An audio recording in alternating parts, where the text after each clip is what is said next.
नमस्कार मित्रांनो, मुद्द्याचं बोला या यूट्यूब चॅनलमध्ये तुमच्या सर्वांचं हार्दिक स्वागत.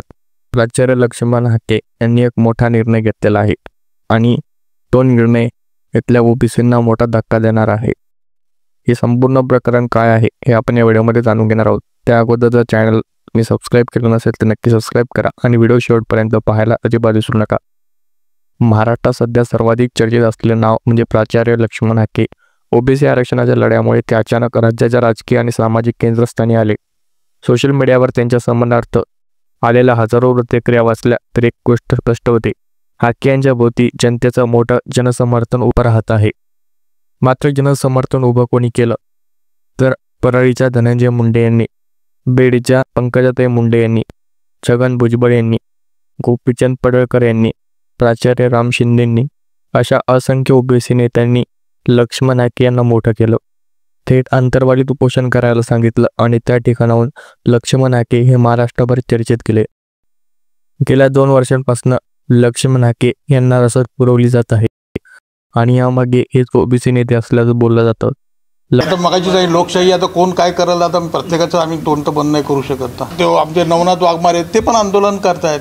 तुम्हाला हाकेंबद्दल लोकशाही आहे, ते त्यांच्या पद्धतीने काय करायचे ते करू शकतात. मी तोंड बंद करू शकत नाही. लक्ष्मण हाके यांचा एकमेव कार्यक्रम तो म्हणजे फक्त मराठा नेत्यांना टार्गेट करायचं, विशेषतः राष्ट्रवादी काँग्रेसचे नेते आणि प्रामुख्याने बीडमधील.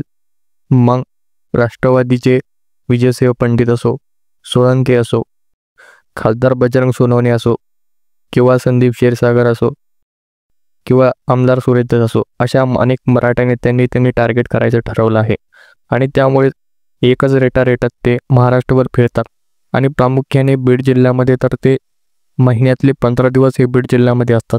काही वेळेला रात्रीच्या वेळेला काही गोष्टीची आपण चर्चा.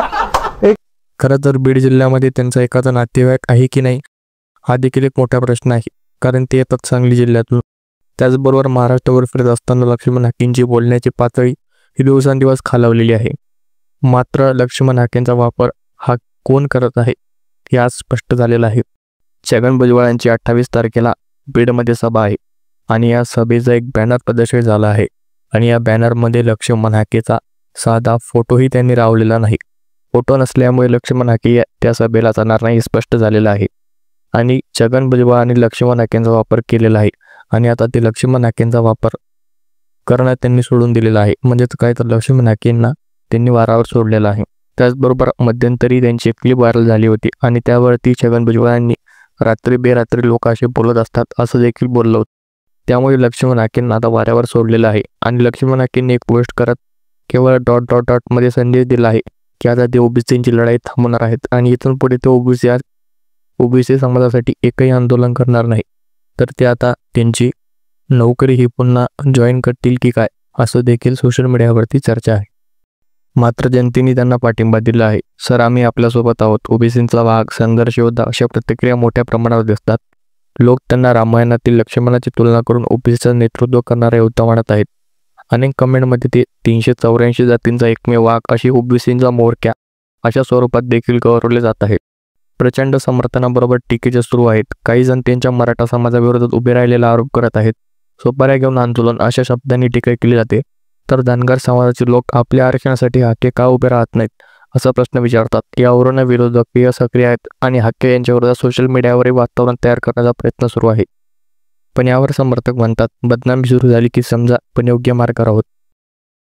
लोकांना ठाऊक आहे की हा लढा सोपा नाही. आगामी काळात कट कारस्थान होतील, बदनामी होईल, पण खचायचं नाही असा संदेश दिला जातोय. यामध्ये समाजाचा विश्वास दिसतोय की हाके हे एकटे नाही, त्यांच्या मागे लाखोंची फौज आहे.